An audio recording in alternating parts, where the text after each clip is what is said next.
दर्शकों, अब आपको इन देवी देवताओं की यथार्थ स्थिति के बारे में बताते हैं। विडंबना है कि कुछ धर्मगुरु तो इन देवी देवताओं के अस्तित्व को ही नहीं मानते और कुछ धर्मगुरु इन देवी देवताओं को ही फाइनल गॉड अर्थात पूर्ण परमात्मा माने बैठे हैं। संत रामपाल जी महाराज ने इन देवी देवताओं की स्थिति को बिल्कुल प्रमाणित और सही बताया है।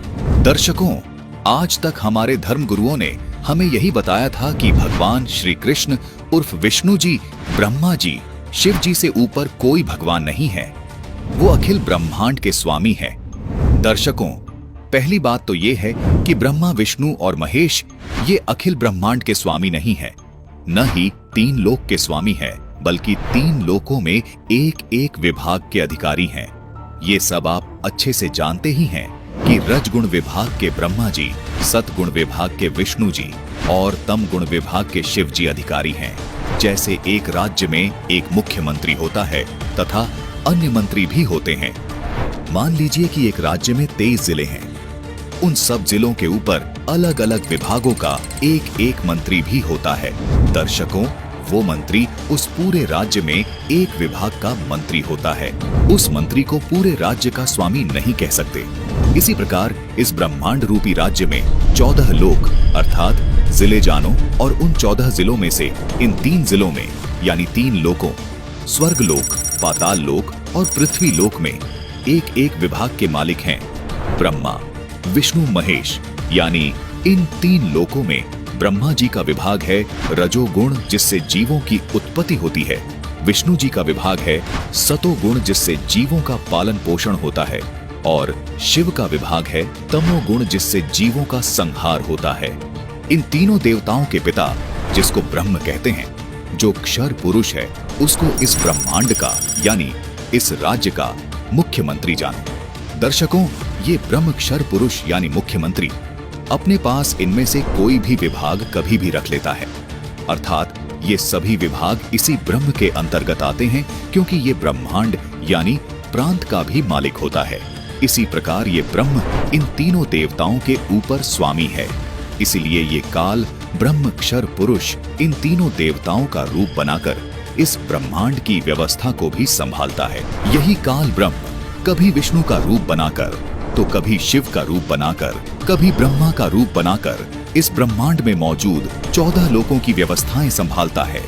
जबकि ब्रह्मा, विष्णु, महेश केवल तीनों लोकों में एक विभाग की व्यवस्था संभालते हैं। हमारे धर्मगुरु गलतफहमी के कारण विष्णु जी को सर्वेस्वा मानकर ये धारणा बनाकर बैठे थे कि विष्णु ही शिव बन जाता है, विष्णु ही ब्रह्मा बन जाता है।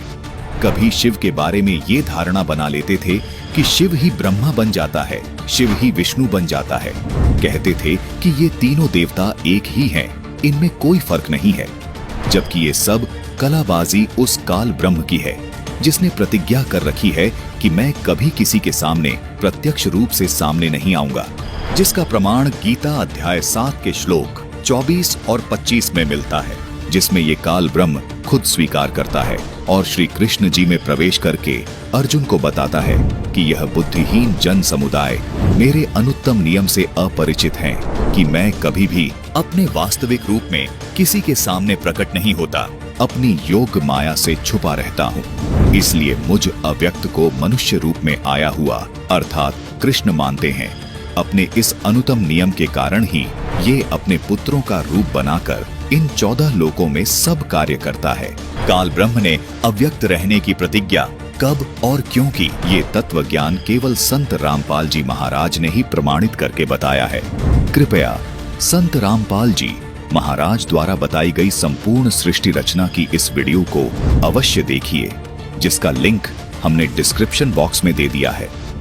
जैसे मुख्यमंत्री किसी विभाग के कार्य की फाइल पर जब हस्ताक्षर करते हैं, यानी किसी विभाग का कार्य खुद करने जाते हैं, तो उस समय मंत्री की हैसियत से हस्ताक्षर करते हैं, जबकि होते वो मुख्यमंत्री ही हैं, लेकिन उस समय वो उस विभाग का कार्य देख रहे होते हैं। इसी प्रकार जब इस ब्रह्म को ब्रह्मा, विष्णु या शिव के स्तर का कार्य खुद करना होता है, तो इनका रूप बनाकर वहां प्रकट हो जाता है।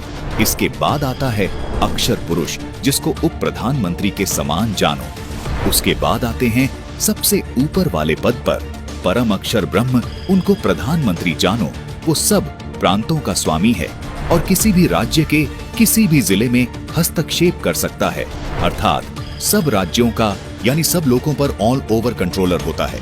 अगर कोई एक विभाग के मंत्री को प्रधानमंत्री बताए तो ये उसकी नासमझी है। यदि कोई ये कहे कि प्रांत का मंत्री कोई मायने नहीं रखता तो वो भी महामूर्ख है। इसलिए संत रामपाल जी महाराज इन सभी देवी देवताओं से लेकर परम अक्षर ब्रह्म तक की स्थिति को अच्छे से जानते हुए कभी किसी देवता का अर्थात किसी मंत्री का अनादर नहीं करते और न ही किसी मंत्री को प्रधानमंत्री बताकर अर्थात ब्रह्मा विष्णु महेश को पूर्ण परमात्मा बताकर उस प्रधानमंत्री यानी पूर्ण परमात्मा का अनादर करते हैं। ऐसी गलती सिर्फ वो लोग कर सकते हैं जिनको ये तत्व ज्ञान नहीं है।